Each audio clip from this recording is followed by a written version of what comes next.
As someone who was born in the 90s, I have been watching Brock Lesnar from childhood through adulthood. And with Brock Lesnar seemingly retiring at WrestleMania, I think no time better than now to kind of give my thoughts, kind of what he means to me, his entire wrestling career, some of the stuff he did outside of professional wrestling, just what he means to me as someone who was a child when he debuted to an adult now that he is retired. So I've been watching Brock Lesnar my entire life. I have my thoughts on him. Kind of gonna give you guys what he means to me as a professional wrestler. So yeah, let's just jump right into it. Let's start with his debut. He debuted in March of 2002. And this is a moment I actually kind of vividly remember from childhood. I don't remember all of the stuff I'm going to talk about vividly based off of just childhood. I've kind of remembered some of it by going back and watching some. But this moment I vividly remember from childhood. He debuted in March of '02. I would have been 8 years old at the time. He debuted by interfering in a hardcore match between Al Snow, Maven, and Spike Dudley. And I remember this for two reasons. I remember this because he just looked insane. He looked like a beast. He looked like a specimen. Obviously, I didn't know what specimen meant at 8 years old, but he just looked like a freak of nature. He had traps up to here. He beamed. This guy is, for lack of a better term, the next big thing. And I also remember just because he ragdolled Spike Dudley around. Spike's not the biggest of guys, but he tossed him around like nothing. So it was a real memorable debut. He destroyed all three of the guys, Maven, Al Snow, and Spike Dudley, and he just looked like a freak doing so. So that moment stood out to me. That was a debut I actually remember from childhood. Without having to go back and watch it. Obviously, I have gone back and watched it since, but it's something I just remember that stood out just because of the way this guy looked. He looked like I said, just a freak of nature. The next kind of moment I remember, and I remember this vividly as well because of who it involved. I don't know if it was his first feud, but it was certainly one of his first feuds with the Hardy Boys. And I remember this because I was a massive Hardy Boys fan. Anyone born in the 90s or was a teen in the late 90s, early 2000s were Hardy Boys guys. There's no ifs, ands, or buts about it. If you were kind of ages 6 to 17 or so, Hardy Boys were your guys. Team Extreme, Matt, Jeff, Lita, they were your favorites. There's that's not up for debate. The Hardy Boys were your guys. So I remember this because Brock Lesnar was interacting with my favorite professional wrestlers, Matt and Jeff Hardy, specifically Jeff Hardy being my favorite at the time. But he was interacting with them, and as a big Hardy Boys fan, I knew they stood no chance. It was 2-on-1, but even me at 8 years old was like, there's no way they do anything to this guy. This guy's going to run through them. And the thing I remember most is when they were laying steel chair shots in on him. They were hitting him over the head with steel chair shots, and they were putting everything behind them. They threw everything they could at Brock Lesnar with those steel chair shots to the head, and Brock kind of staggering around, kind of selling it. Maybe not so much selling it because he was getting hit real hard over the head with them. So maybe just reality of what was setting in. And I'm sure they laid them in because they knew they wanted to make Brock look like this beast. So if they were throwing soft steel chair shots at him, it wouldn't look like it. But they laid everything into it, and I'm sure they knew that when it was Brock's turn to get one back on them, he was going to be stiff as well. But yeah, those steel chair shots stood out to me as an 8-year-old, and I remember that ever since. And then Brock obviously destroyed them, and would go on to be the next big thing. The next moment that kind of stands out is just a few short months later. So he went from debuting in March of 2002 to winning the World Heavyweight Championship at that very next SummerSlam, or at that very SummerSlam. So he was only in the WWE for 6 or so months by the time he became world champion. And I remember him beating The Rock here for the world championship.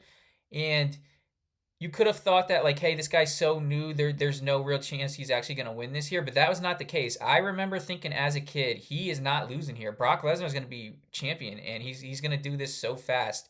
The match was a fun match. Brock Lesnar becoming the youngest champion stood out because the accolade of becoming youngest champion and doing it in such short time. He was no longer the next big thing. He was the thing. He was world champion. He was who everyone needed kind of go after now. So it was a big moment for Brock Lesnar and one that stands out. So far in my childhood, Brock Lesnar went from destroying everyone to becoming world champion in such short time. And it was all believable. Obviously, he has the legitimacy of NCAA champion, but at being 8 years old, I really didn't know what that meant. But he looked the part, like he could be world heavyweight champion, and he did in such short time that as a young boy, it was like, man, this guy's awesome. This guy's the best. No one can stop this guy. Um, so those are my early thoughts on Brock Lesnar. A few more moments that kind of stand out in his first WWE run. Obviously, for me, and I think a lot of people, the most important, or not most important, the most memorable moment was when he suplexed Big Show off the top rope and they broke the ring. This moment was just spectacular. It was perfect. They've tried to recreate it since. Obviously, does not live up to what Brock and Big Show did. But he suplexed Big Show off the top rope. They broke the ring. It exploded. The crowd went insane. I remember exactly where I was when this happened. This was a massive moment in childhood. I also think it was either like the last day of school before summer, or the first day of summer, something like that. But this moment always stood out. It was perfect. It was at 8 years old. I was only going to say, or I don't know what year it was, so I would have been older than 8 at this time. But it was a holy crap moment at the time. Obviously, gonna use my 8-year-old, 9-year-old, 10-year-old, however old I was language. But a holy crap moment at that time, and it was perfect. That Brock Lesnar suplexing Big Show and breaking the ring, that's going to be a clip that lasts forever. Another moment that stands out, and this is one that I didn't really vividly remember from childhood, but when the WWE Network came out, I obviously went back and watched stuff from when I was a kid. And one of those moments was when he was going to powerbomb Hardcore Holly, and Hardcore Holly kind of sandbagged, if you will, and he wouldn't go all the way up for the powerbomb. So Brock was just like, all right, I'm just going to drop you on your head, dropped him on his head, and he broke his neck. So that's kind of another moment that stood out. I don't remember that as a child as much, but it happened when I was a child, and when I went back, that's a moment that I kind of been like, okay, that's another moment to add to Brock Lesnar's highlight reel, if you will. Whether it was professional or not from either guy, who knows? I wasn't there. But yeah, I don't know why you would try that on Brock Lesnar, just knowing who Brock Lesnar is and what Brock Lesnar can do. But yeah, just Brock Lesnar is, don't mess with the guy. That's kind of what you get out of this, from being a child and from just watching it as an adult. Just don't mess with this guy. Another moment that stood out was the shooting star press at WrestleMania against Kurt Angle, and this moment's going to last forever as well. Maybe even more so the fact that he didn't hit it perfectly. We have seen clips since then that have been released of him landing it perfectly in OVW, so we know he's capable of it. But just a 300-pound man doing a shooting star press is spectacular. He obviously missed it by about a half an inch or an inch or so. He was probably also half an inch away from paralyzing himself, which is insane. The fact that he was able to continue the match and walk it off, not like it was nothing. I'm sure he was dazed, and I'm sure he was hurting, but he was able to get through it and finish the match. Just is kind of a testament to the type of guy that Brock Lesnar is. He's a beast, and his own bad doing to himself couldn't stop him here. So that shooting star press is another moment that's going to live on forever. And then this moment I know for a fact I don't remember as a child, which is odd. Because I ordered this pay-per-view. WrestleMania 20 is one of my favorite pay-per-views. It was one that I ordered as a child, and I'm surprised that I don't remember his match with Goldberg. Him and Goldberg against each other at WrestleMania with Stone Cold Steve Austin as a special guest referee. I had no real memory of this until I watched it back on the WWE Network. But yeah, they got booed out of the building, and it surprised me that this was not something that stuck with me. Obviously, that just kind of says the match was what it was. But yeah, this was another moment. Kind of has created a life of its own ever since. Now that everyone has access to it and social media exists, kind of created a life of its own. And then their WrestleMania match, a decade or so later, however later it was, over delivered. That WrestleMania match between Goldberg and Brock Lesnar is probably the best short match ever, at least for my perspective. I found that so entertaining. It was chaotic, and it was just super fun. So they over-delivered on their second match, but completely under-delivered on their first match, because everyone kind of knew they were both on the way out, and they just booed them out of the building. There was not much they could really do. The crowd wasn't having it either way. They could have put on a great match, and the fans just still wouldn't have took to it. But yeah, another moment that stood out in his first one. I didn't remember that one. I had to go back and watch that one. But yeah, that was another moment. And then kind of his foray outside of the UFC, and this was kind of more so. This was kind of more into my teenage years or so, later childhood, early teenage years. And two things stand out. So this first one was more childhood because it was probably like 05-ish when he left WWE for the first time. And there was rumors that he was going to try out for the NFL. And me, being a Vikings fan, and knowing that he was from Minnesota, I was ecstatic. I was like, yes, Brock Lesnar is going to be a Minnesota Viking. Obviously, not knowing that, hey, maybe his background isn't the best for professional football, but I didn't care. He was Brock Lesnar. He was a beast in the WWE. I was a Vikings fan. I wanted to see him on the field. And knowing that he was from Minnesota, I was like, he's going to be a Viking. Yes, please make it happen. And then they did. And I could not be more excited as a young boy. If it was 05, I would have been 11-ish around here. And I could not be more excited. It just made me happy that a professional wrestler is going to be on my favorite football team. Um, didn't pan out the way maybe I wouldn't say that we thought it would, because it kind of did.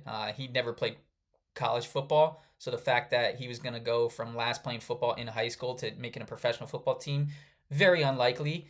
But yeah, it was cool to see. He has that highlight of a tackle for a loss in the preseason. He was allegedly the last guy cut in training camp before making the final roster, and he was in Madden. He was in a Madden video game. So just a cool little Easter egg of Brock Lesnar's career. But yeah, as a Vikings fan, being a young kid, not knowing what it took to be a high level professional football player, I was just super excited because Brock Lesnar was a Minnesota Viking. So that was a cool moment for me. His first foray outside of professional wrestling, and his next step I absolutely hated. His next step was when he went on to become an MMA fighter. I am a huge MMA fan. I became a big MMA fan in 2005 when the first Ultimate Fighter began, and have been watching religiously ever since. I saw some clips beforehand of like Ken Shamrock and Tito and stuff before the Ultimate Fighter, but never really followed too closely. Started following after the first season of the Ultimate Fighter in '05. But I hated this. I hated this because in school, I would hear kids talk about MMA who I knew never really cared about MMA, never watched UFC, never watched any of that stuff, but they were watching because of Brock Lesnar. And for that reason, I did not like that Brock Lesnar was in MMA. I also didn't understand, because I was still young at the time, and I didn't really understand the actual legitimacy of his credentials, NCAA heavyweight champion. That means a lot. Obviously, now I know how important wrestling is to MMA and fighting in general. And he's a freak athlete, so he very likely could have succeeded, and he did succeed. But at the time, I was like, this guy's going to get beat so quick. He doesn't stand a chance. He's not a real fighter. But I was proven wrong.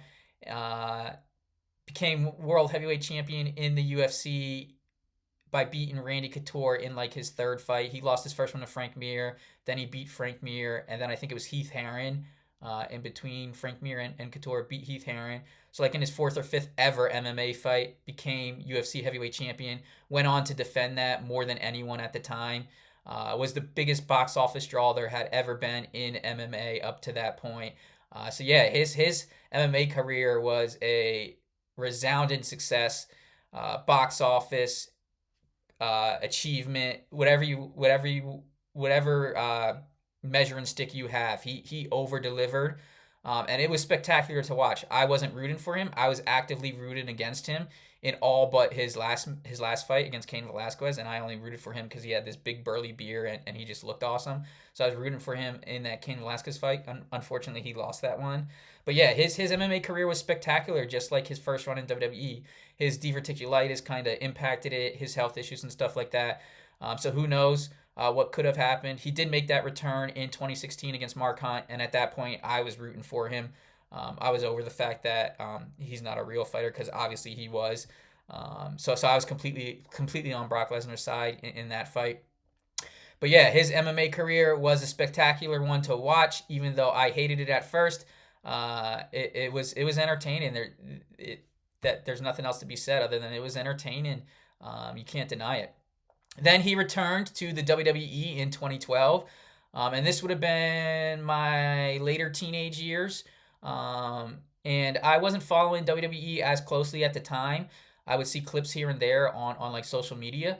So I obviously saw his return and like the reaction he got, and then like the beatdown of John Cena at whatever pay per view it was. I forget which one, but where he absolutely smashed Cena.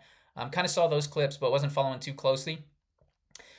And then 2014 came around when the WWE Network launched. That's when I kind of really got back into it and went back, watched all the stuff from childhood, and then started watching religiously ever since. And at that 2014 WrestleMania 30, is where maybe his biggest professional wrestling accolade, I would say his biggest professional wrestling accolade happened. He defeated The Undertaker, ending part of my childhood. Defeated The Undertaker at WrestleMania, ended the streak. He was the one in 21-1. And it was a moment. I remember watching this WrestleMania with my sister, and she had to go take a shower, and I told her, "Hey, go during this match. There's no way the Undertaker loses." And then, lo and behold, this is the one where Taker ends his streak, and Brock Lesnar defeated him. And you have all the photo captures of the fans, Heyman's reaction. Brock did it. Brock ended the Undertaker's streak. Some may think it should have gone to a younger guy who was on the come up or something like that. But I'm sure Taker had say in it. Brock is legitimate. Brock's believable to beat everyone. And it helped him. He didn't need anything to legitimize him, but it helped Brock Lesnar into this guy who's must watch. Anything can happen with Brock. So yeah, that was another moment in its own right. I'm not gonna go too much into a lot of his second run here because I'm nearing adulthood, and I kind of wanted to focus more on what he meant for me in childhood. But I will say one more moment in his next run here, in his most recent run. 2015 Royal Rumble, I was in attendance, and that Royal Rumble is probably one of the least well received Rumbles ever. It is the one where Roman Reigns won, and he was booed the entire time, but he won. Even The Rock couldn't save him. The Rock showed up, they still booed him. But what did save the show and save the event as a whole was John Cena versus Brock Lesnar versus Seth Rollins in that triple threat match. This was my first ever wrestling pay per view live. It was my first ever Royal Rumble. And they saved the show. Brock Lesnar, Cena, and Rollins absolutely delivered here. It was a spectacle. It was amazing to watch. Probably one I should go back and watch sometime soon because it was a great one. So that part of his second run kind of is a moment that stands out to me personally. And then yeah, he seemingly retired at WrestleMania. Put his gloves, put his boots in the ring. Obafemi defeated him. It leaves big shoes for Obafemi to fulfill. Uh, Brock was the legitimate badass. He was the most believable professional wrestler probably ever. He has the credentials to back it up. NCAA heavyweight champion, UFC heavyweight champion, and just came onto the scene, became world champion so fast. Has had many runs as world champion since then. Everything he does is box office. Everything he does is entertaining. A lot of people give him heat for having a few moves, but he's must watch. I could watch Brock Lesnar for another decade if it was 1 to 2 matches a year. Obviously, if this is the end for him, thanks to Brock Lesnar for the career he's put on for me as a viewer. It's been amazing. But yeah, Obafemi, he doesn't necessarily have the credentials that Brock has with that heavyweight champion in college wrestling and in the UFC, but he has that stature of being a beast. So he's the new beast of the WWE. So we'll see if he's able to live up to it. He does have the potential. Hopefully it plays out great for him because he's entertaining right now. So hopefully he's able to deliver. But those are big shoes to fill. Brock Lesnar. Brock Lesnar meant a lot to me as a child in my childhood. He was the guy. He was what, even as a child and now as an adult, he was what a professional wrestler should be, in my opinion, or at least look like. Obviously, not a lot of people in the world look like Brock Lesnar, so that's what made him stand out. That's what made him special, and that's kind of what you want as professional wrestlers as a kid. You want things that are bigger than normal life, bigger than your mind can imagine. Brock Lesnar was that, and he delivered moment after moment for me in my childhood, teenage years, and even in adulthood. So yeah, those are kind of my thoughts on Brock Lesnar, kind of what he means to me as someone who was born in the 90s and who was 8 years old when he debuted, all the way until he's retiring in 2026, if that is his last match.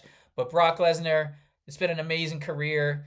He was a big part of my childhood, and I could watch him for as long as he wants to do it. But yeah, those are kind of my thoughts, and see you in the next one.